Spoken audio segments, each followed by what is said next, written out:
কেরানীগঞ্জের ৫টি ইউনিয়ন নিয়ে ঢাকা ৩ আসন। এই আসনের অন্যতম প্রধান সমস্যা সন্ত্রাস, মাদক, চাঁদাবাজি ও দূষণ। ভোটাররা বলছেন, এই সমস্যা সমাধানে যে প্রার্থী কাজ করবেন তাকেই বেছে নেবেন তারা। নির্বাচিত হলে মাদক মুক্ত ডিজিটাল কেরানীগঞ্জ গড়ে তোলার প্রতিশ্রুতি দিয়ে ভোটারদের দ্বারে দ্বারে ছুটছেন বিএনপি ও জামায়াত মনোনীত প্রার্থী। রিপোর্ট জামিল হাসান শান্তর।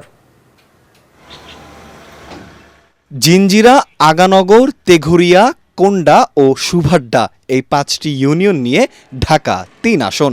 মিশ্র অর্থনীতির এই অঞ্চলে আছে যেমন গ্রামীণ পেশা, আছে আধুনিক ব্যবসা, শিল্প ও সেবা খাতের সম্ভাবনাও। শ্রমনির্ভর এই আসনে আছে নানা সমস্যা। এখানকার বড় সমস্যা মাদক, আর প্রতিনিয়তই ঘটছে চুরি ছিনতাইয়ের মতো অপরাধ।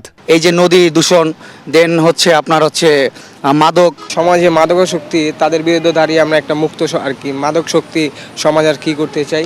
কাঁচা রাস্তা এবং বুড়িগঙ্গার দূষিত পানি কেরানীগঞ্জবাসীর দীর্ঘদিনের সমস্যা।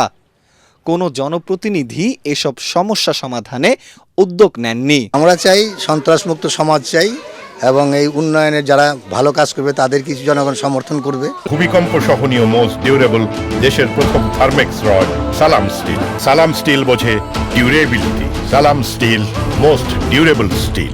জলাবদ্ধতা আছে, যানজট আছে। বাবুবাজার কদমতলী থেকে বাবুবাজার ব্রিজ পর্যন্ত এখানে অনেক যানজটের সৃষ্টি হয়।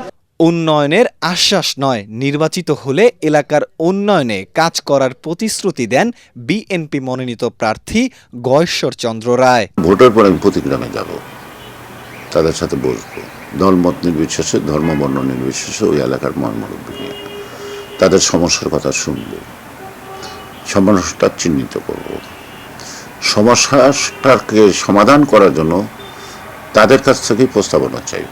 এই আসনে জামায়াতের প্রার্থী অধ্যক্ষ মোহাম্মদ শাহিনুর ইসলাম বলেন, সারা দেশে দাঁড়িপাল্লার জোয়ার বইছে। জয়ের ব্যাপারে শতভাগ আশাবাদী তিনি। যে প্রার্থী নির্বাচিত হোক তার কাছে সন্ত্রাস আর মাদকমুক্ত কেরানীগঞ্জ গড়ার প্রতিশ্রুতি চান ভোটাররা। জামিল হাসান শান্ত, এটিএন বাংলা, ঢাকা।